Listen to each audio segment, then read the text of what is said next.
Nesta semana, o presidente da Ucrânia, Volodymyr Zelensky, desembarcou nos Estados Unidos para reuniões com representantes do Congresso e também com o presidente americano Joe Biden. Zelensky busca apoio dos Estados Unidos para um pacote de ajuda financeira, mas ele tem enfrentado desafios para convencer os parlamentares norte-americanos. Na última quarta-feira, o Senado americano rejeitou um pacote de ajuda financeira a Israel e também à Ucrânia.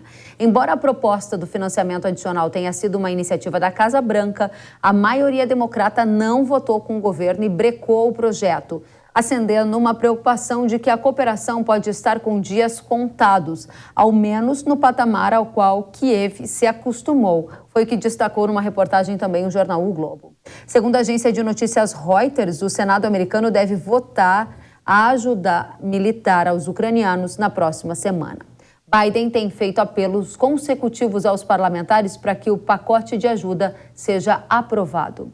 Em anúncio ao lado de Zelensky, Biden afirmou que a OTAN é parte do futuro da Ucrânia e que o país vai se tornar membro da aliança assim que todos os aliados concordarem e as condições forem cumpridas. Na semana, outro destaque foi a decisão do Conselho Europeu de abrir negociações para a adesão da Ucrânia e da Moldávia à União Europeia. Em publicação no X, Zelensky disse que a notícia é uma vitória para a Ucrânia e uma vitória para toda a Europa. Enquanto isso, o presidente da Rússia, Vladimir Putin, disse nesta semana que haverá paz quando os russos atingirem os objetivos. A fala ocorreu em uma conferência de imprensa de fim de ano. Putin afirmou ainda que a Rússia procurou a desnazificação e desmilitarização da Ucrânia. Os comentários acontecem em um momento em que a guerra se aproxima da marca de 2 anos. Vamos analisar as perspectivas para o início de 2024 na geopolítica, já que guerra entre Rússia e Ucrânia é um dos principais fatores para a atenção do agro brasileiro. Foi muito impactado também pela situação por lá. Pedro Costa Júnior, professor de Relações Internacionais, é o nosso convidado para abrir essa edição. Professor Pedro, seja bem-vindo. Prazer, Kellen, estar aqui no Hora H do Agro, falando do agro global. E já receba aí o abraço de um fã seu, que é meu pai, que sempre te assiste, lá em São Roque de Minas, na Serra da Canastra. Um abraço para o seu Pedro, né? Exatamente. Um abraço para a Serra da Canastra, para o seu Pedro. Obrigada pela presença, pela audiência conosco. E, Pedro Filho, com você agora a resposta.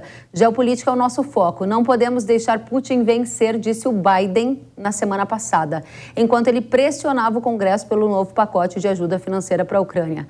É do nosso esmagador interesse nacional e internacional qualquer interrupção da capacidade de abastecer a Ucrânia, porque isso fortalece claramente a posição de Putin. Essa foi, em linhas gerais, a fala de Biden. Há temores de que falte financiamento. Será um novo capítulo da guerra? Exatamente, Kellen. Há temores porque esse pacote que está sendo aprovado, que está para ser aprovado, na verdade, no Congresso norte-americano, ele é um pacote no total de 113 bi. Desses 113 bi, não são 113 bilhões de dólares que estão endereçados à Ucrânia. Ele é um pacote mais amplo que envolve todas as chamadas, digamos, guerras americanas, norte-americanas. Os Estados Unidos hoje, eles disputam diretamente duas guerras, né, diretamente no sentido de uma guerra quente, duas guerras por procuração, chamadas proxy war, mais uma guerra interna. Tudo isso no pano de fundo com a grande guerra global e econômica e tecnológica com a China.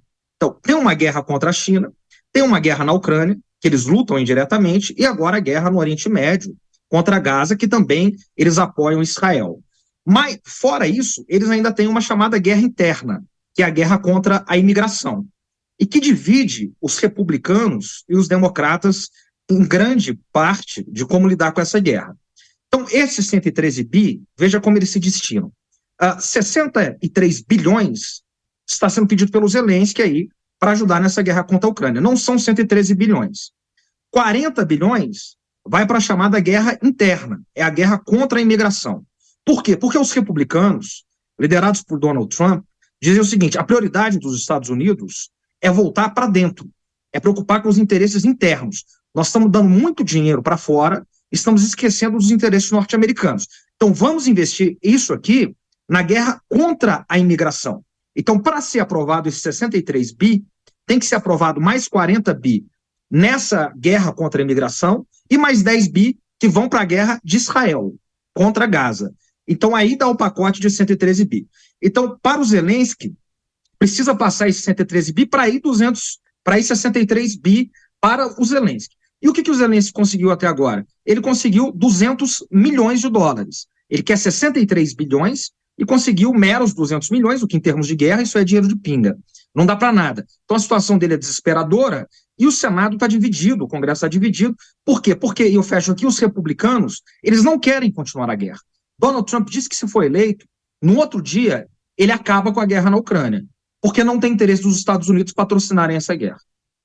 A pergunta que a gente abre a edição de hoje, pelo impacto que isso traz na geopolítica global, é essa. Sem financiamento dos Estados Unidos, a Ucrânia pode perder a guerra?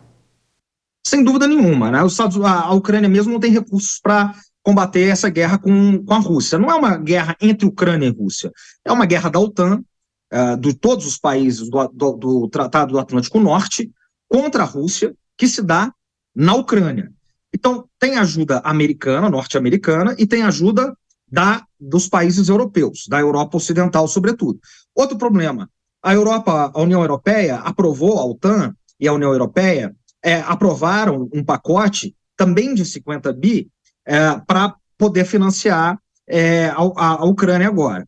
E um país dentro da União Europeia, que a maioria dos países fazem parte da OTAN, mas a União Europeia é outro órgão, né, um órgão econômico, que aprovou essa ajuda de 50 bi, ela precisa de anuência, precisa da concordância de todos. Ou significa que se um vetar, não passa. E a Hungria, do Viktor Orbán, que é um aliado de Putin, vetou esse pacote de 50 bi. Então, nesse momento, a situação da Ucrânia é desoladora. Por quê? Porque lá atrás foi aprovado um pacote que passou muito forte, que era a chamada contraofensiva ucraniana. Você se lembra disso, Kelly? Nós cobrimos isso aqui, e desde que veio a famigerada contraofensiva ucraniana, a Ucrânia não avançou uma polegada com relação à Rússia. Muito pelo contrário. Então, a contraofensiva foi um retumbante fracasso. E agora, para que a Ucrânia possa ter um mínimo de chance de continuar resistindo ao avanço russo, ela precisa do dinheiro europeu e precisa do dinheiro norte-americano. A Europa está esmagada pela Hungria, que veta, e os Estados Unidos pelos republicanos, que são contra a continuação da guerra. Muito bem, e dentro desse contexto, afunilando a nossa perspectiva para o agro, você está dizendo para a gente que a gente vai começar 2024 no que se refere à guerra entre Rússia e Ucrânia e geopolítica global, de qual maneira? Olha, a perspectiva principal é o seguinte, né? A bola está na mão do Putin agora. Então, o Putin está ditando. Você vê essa declaração, digamos, muita vontade que ele deu de que só haverá negociação, você traz a manchete inicial, só haverá negociação depois que a Rússia atingir os seus objetivos. Ele dá uma declaração de tamanha confiança nessas alturas da guerra, porque ele sabe disso, porque ano que vem é o ano eleitoral nos Estados Unidos. Tem eleições nos Estados Unidos e na Rússia. Putin é candidato mais uma vez. Na Rússia, as eleições, todos sabemos, vai correr tranquilamente para que o Putin continue, seja reeleito mais uma vez. Lembrando que ele está no poder desde 2000. Ele é uma espécie de czar do século XXI. E nos Estados Unidos vai ser uma eleição muito difícil, porque o Trump ele lidera nesse momento. Todas as pesquisas, tanto no colégio eleitoral, como nos chamados swing states, que são os estados pêndulos, os estados pendulares, que é onde, de fato, as eleições são decididas. Então, eu fiz o levantamento essa semana, Kelly, e o Trump, ele lidera em todos os estados pêndulos, e lidera no colégio eleitoral. A situação do presidente Biden é uma situação muito difícil no rumo da reeleição. Putin sabe disso, e Putin sabe que é um ano eleitoral, sabe que Trump está fortalecido, sabe que os republicanos estão fortalecidos, e sabe que Trump e os republicanos são contra a continuação da guerra. Então, digamos que agora é a vez de Putin. Interessante o que você está trazendo de perspectiva para 2024. Sua fala final foi agora é a vez de Putin. Traz um cenário da eleição presidencial dos Estados Unidos como plano de fundo para a gente também traçar perspectivas para 2024. A última pergunta que eu te faço, Pedro, a guerra está desescalando dentro dessa perspectiva de dificuldade financeira para a Ucrânia, de um novo contexto eventualmente acontecendo na política dos Estados Unidos, ou ela escalará à medida que o Biden aqui também defendeu mais uma vez a presença da Ucrânia na OTAN, talvez numa forma de tentar conseguir mais recursos para a Ucrânia, e isso levaria o conflito para outro patamar. A gente quer saber disso porque isso importa para preço de commodity agrícola, para preço de fertilizante, para preço de petróleo, e tudo isso atinge o agro brasileiro. Kelly, tudo vai depender da próxima semana. Tudo vai depender da próxima semana, por quê? Porque o Senado norte-americano votou para que esse pacote de 113 bi pudesse passar e esse 63 bi fosse direto para a Ucrânia e para o governo Zelensky para que eles continuassem resistindo na guerra. O que não significa que, se ele for passado, esse pacote, que se ele passar, vai ter um novo patamar da guerra, um novo escalonamento. Isso significa que a Ucrânia ela vai ter mais recursos para continuar resistindo e a guerra se prolonga. Agora, esse pacote foi rejeitado. O que os democratas fizeram? Os democratas, eles adiaram o chamado período de recesso do Senado nos Estados Unidos por mais uma semana, estão pedindo para que esse break, que eles chamam lá, esse grande break, possa ser adiado para que o pacote possa ser votado esse ano. Esse é todo o esforço de Biden e todo o esforço de Antony Blinken, seu secretário de Estado, e para que semana que vem isso possa acontecer.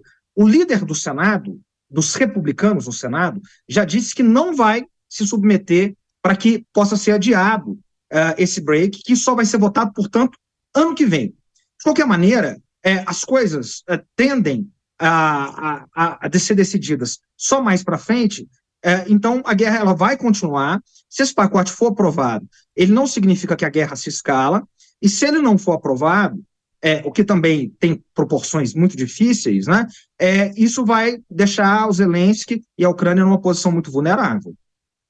Interessante, professor, vamos acompanhar isso atentamente.